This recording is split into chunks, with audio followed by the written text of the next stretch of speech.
Hello बच्चों, कैसे हो आप सब। मुझे आशा है कि सभी बच्चे अपने घर पर कुशल मंगल से होंगे।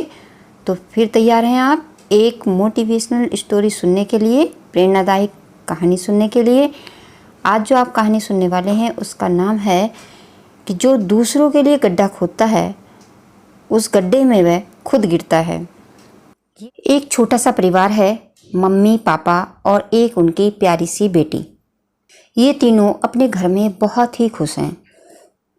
इनका जीवन बहुत ही सुखमय बीत रहा था, लेकिन कहते हैं कि बुरा वक्त भी आते हुए देर नहीं लगती है।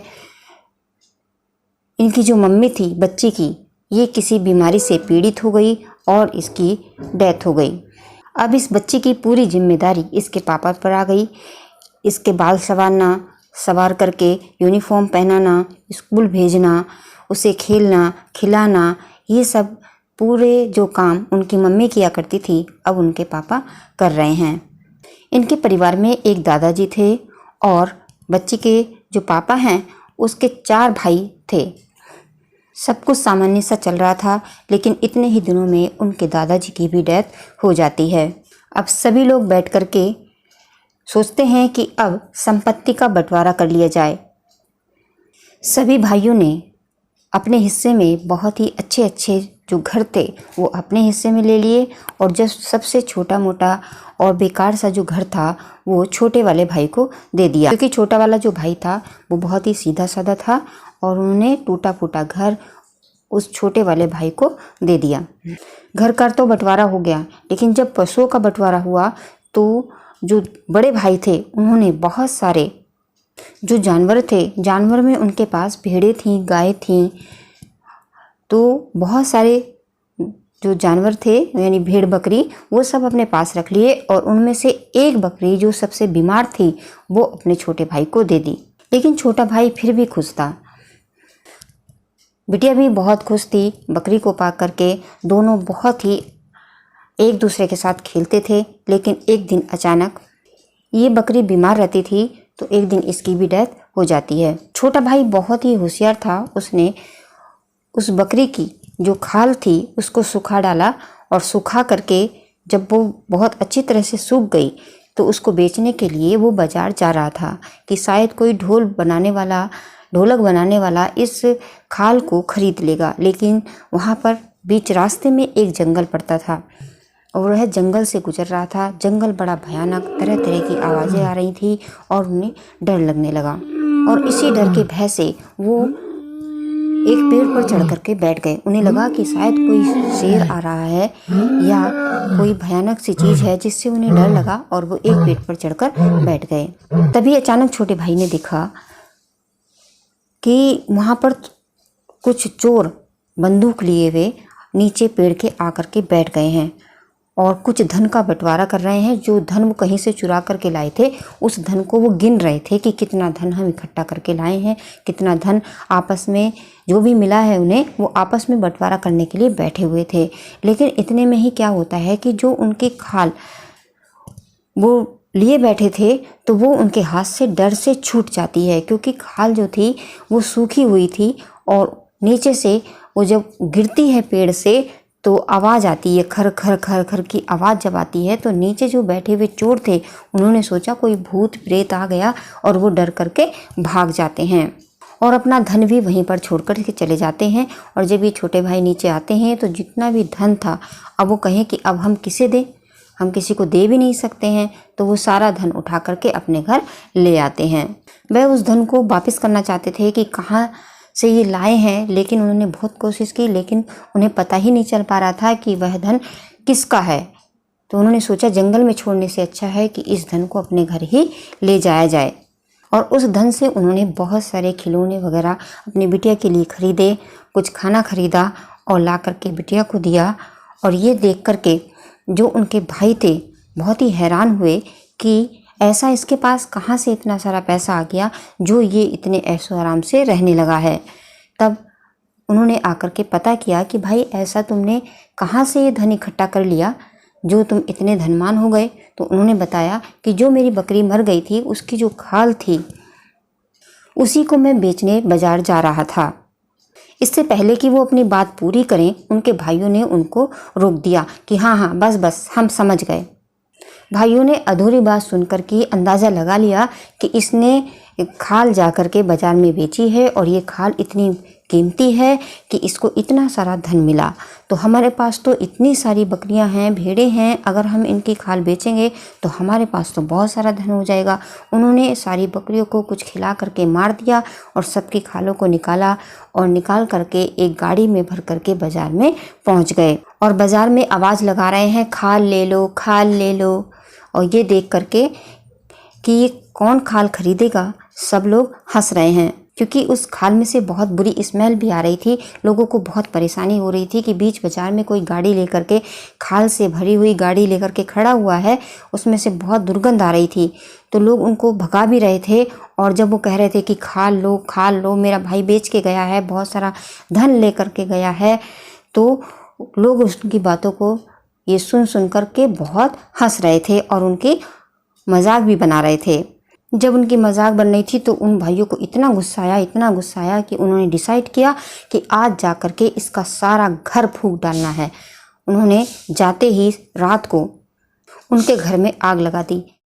छोटे भाई को अंदेशा हो गया था कि जब उनकी खाल बिकेगी नहीं, क्योंकि उन्होंने तो पूरी बात सुनी नहीं है, तो वो बहुत ही नाराज़ होंगे और आज रात कुछ ना कुछ ज़रूर करेंगे। तो वो उनके आने से पहले ही घर छोड़ करके कहीं बाहर चले गए थे और जैसा उन्होंने सोचा वैसा ही हुआ। वो जैसे ही आए, उन्होंने कुछ नहीं सोचा और उनके घर में आग लगा दी। सारा घर उनका जल चुका था, राख का ढेर हो गया पूरा घर। जब सुबह को वो घर लौटे तो उन्हें अपना घर देख करके बहुत ही दुख हुआ। अब उन्होंने सोचा कि अब क्या किया जाए। उन्होंने सारी राख इकट्ठा की और उन्होंने सोचा किसी तालाब में जाकर के इस राख को फेंक करके आ जाता हूँ। छोटे भाई ने सारी राख को इकट्ठा किया और एक गाड़ी में भरा और वो कहीं पर किसी तालाब में या किसी खेत में फेंकने के लिए जा रहा था कि अब इस राख को वहाँ पर फेंका जाए। लेकिन बीच रास्ते में क्या हुआ कि दो बच्चे छोटे छोटे उसकी गाड़ी को देख करके कहने लगे कि हमें गाड़ी में बैठना है, हमें गाड़ी में बैठना है। और जो उनके माता पिता थे वो बहुत ही धनवान थे। उन्होंने देखा कि ये बच्चे कि जो कभी हंसते नहीं थे, खुश नहीं रहते थे, आज इस गाड़ी को देख करके बड़ा ही खुश हो रहे हैं। तो उन्हें बड़ा अजीब लगा कि शायद इस गाड़ी में बैठ करके हमारे बच्चे को हंसी आएगी। ये बच्चे कुछ ऐसे थे, सीरियस रहते थे, कभी भी हंसते नहीं थे। तो उन्होंने माता पिता जो थे वो आए छोटे भाई के पास और उन्होंने कहा कि आप क्या हमारे बच्चे को गाड़ी में बिठा सकते हैं? तो उन्होंने कहा क्यों नहीं, आप मेरे गाड़ी में इन बच्चों को बिठा दीजिए। जैसे ही बच्चे गाड़ी में बैठे बहुत खुश थे, बहुत खुश, ऐसे हंसते हुए उनके माता पिता ने कभी उन्हें नहीं देखा था।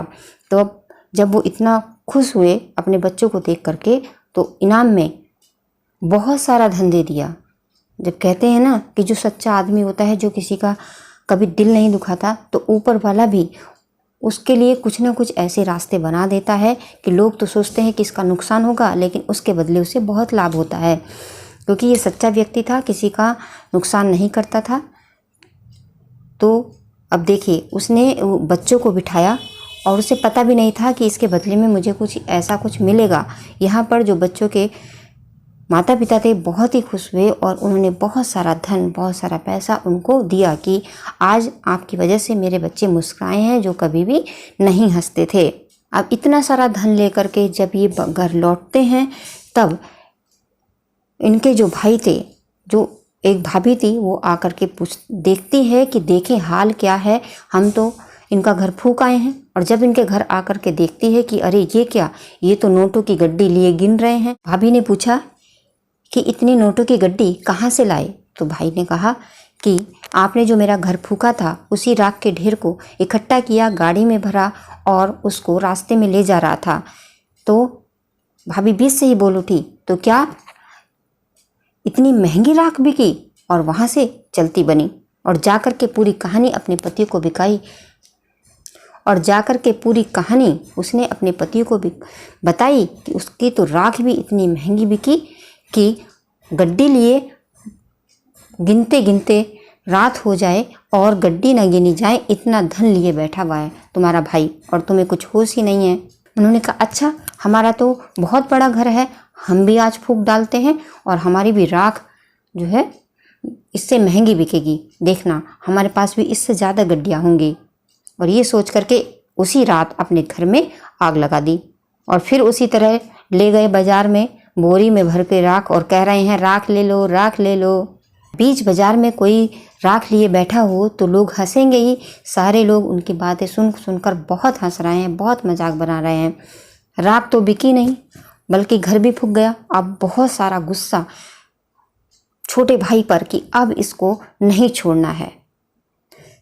चारों भाइयों ने मिलकर के उपाय निकाला कि अब इसको घर से निकालना है और कहीं पर दूर तालाब में फेंक करके डुबो करके मार आना है और इसकी जो सारी संपत्ति है खुद अपने कब्जे में ले लेनी है। तो सबने उपाय ढूंढा कि क्या किया जाए। उन्होंने सोचा कि इसको कुछ बहलाया जाए, कुछ इसका पागल बनाया जाए और जाकर के अपने छोटे भाई के पास पहुंचते हैं और कहने लगे छोटे, हमने डिसाइड किया है कि हमारे पास सबके पास पत्नियां हैं और तुम्हारे पास पत्नी नहीं है, तुम्हारी पत्नी का देहांत हो गया है, तो हम चाहते हैं कि तुम्हारा फिर से विवाह करें। तो उसने कहा नहीं, मुझे फिर से विवाह नहीं करना, मेरे पास छोटी सी बच्ची है। तो बड़े भाई ने कहा नहीं, तुम्हें हमारा कहना मानना होगा और कल को हम तुम्हारा विवाह करने ज़रूर जाएंगे। तो छोटे भाई ने बिल्कुल मना कर दिया, लेकिन इन चारों भाइयों ने उसको बांध करके रस्सी से बांधा और उसको ले गए एक तालाब के किनारे।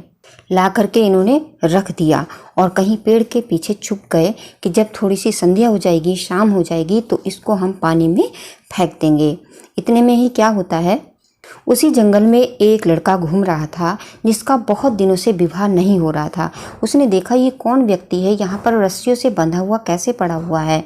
वो भी अपनी जो भेड़े हैं और बकरी हैं वो चरा रहा था। उसने उसके पास आकर कहा कि भाई तुम्हें इस तरह से बांध के क्यों रखा हुआ है। तो उसने कहा कि मुझे नहीं पता, मुझे यहाँ पर बांध करके क्यों लाए हैं, लेकिन मेरे भाई चाहते हैं कि मेरा विवाह हो, लेकिन मैं विवाह नहीं करना चाहता। तो उसने कहा अच्छा, तो ऐसा करो, तुम हट जाओ और मैं आपकी जगह लेट जाता हूँ, तो तुम अब भाग जाना अपने घर, लेकिन तुम्हारे भाई को पता ही नहीं चलेगा और मैं विवाह मंडप तक पहुंच जाऊंगा और मेरा वहाँ पर विवाह हो जाएगा, क्योंकि मैं बहुत परेशान हूँ, मेरा विवाह ही नहीं हो रहा है। तो वो जल्दी से क्या करता है, जहाँ पर छोटा भाई लेटा हुआ था वहीं खुद लेट जाता है और चादर से मुंह ढक लेता है। जब सूरज ढलने लगा तो उनके बड़े भाई आए और उन्होंने कुछ नहीं देखा और वो उसको बंधे हुए को उठाया और बहुत दूर पानी में फेंक दिया। ये सोचा कि अब ये वापस घर नहीं जाएगा, क्योंकि इतना गहरा पानी है, यहीं डूब करके मर जाएगा। इसने हमें बहुत परेशान किया है, इसकी वजह से हमारा बहुत नुकसान हुआ है। और घर आकर के बहुत ही जो है खुश होते हैं कि आज जो है हमने छोटे भाई को मार डाला और सारी संपत्ति के हम खुद मालिक हो गए।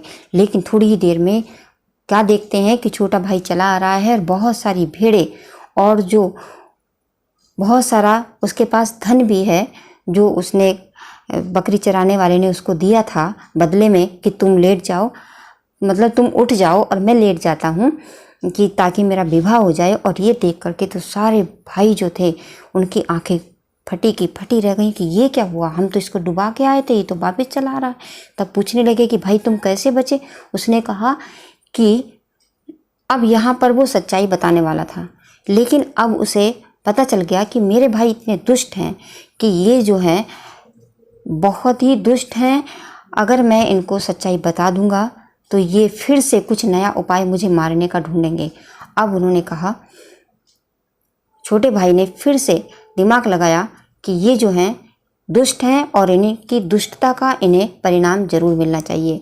तो उसने कह दिया कि अगर आपने मुझे और पीछे डाला होता तो वहाँ पर बहुत सारा धन, बहुत सारी भेड़ बकरी थी, आपने तो मुझे बहुत पहले ही डाल दिया, कम गहराई में डाला मुझे।